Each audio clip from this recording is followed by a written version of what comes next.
Pipila ka mga residente sa Barangay Mactan, Lapu-Lapu City, nahatagan og kahigayunan nga masuwayan ang paggamit sa automated counting machine alang sa piniliay sunod tuig. Ani ang report. Karong adlaw, gisugda na ang nationwide automated counting machine roadshow diin mibisita ang mga taga-COMELEC uban ang kapulisan sa nagkadiyang mga barangay dala ang automated counting machine. Kini aron mahatagan og kahigayunan ang mga yanong tao nga makasuway paggamit sa bag-ong voting machines nga gamiton sa COMELEC sa piniliay sunod tuig. Sa Lapu-Lapu City, ang mga residente sa Barangay Mactan ang labing unang nahatagan sa kahigayunan.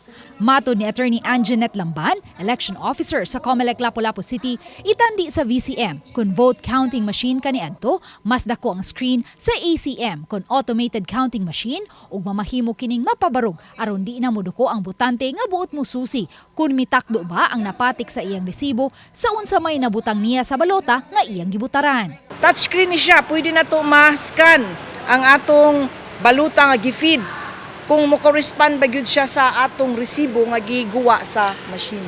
Aduna usay barcode ang resibo nga mamahimong iskan aron marisolba unya ang unsamang mga issue.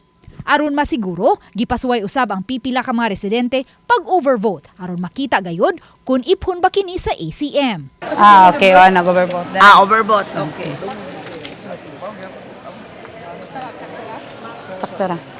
Matod sa election officer, mas paspas usab nga mo generate og election returns ang ACM. After makast ang vote sa tanang mga botante no nga naan nganha sa atong polling place, i-close voting bago mag-generate.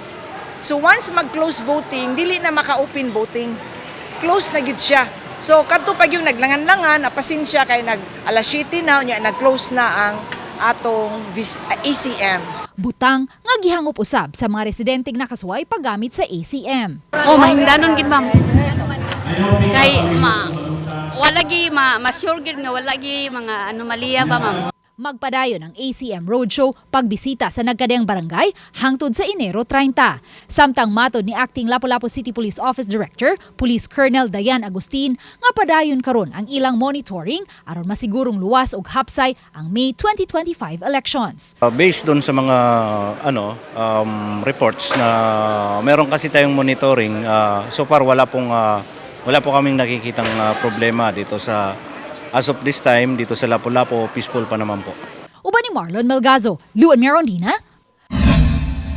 Balitang Bisdak.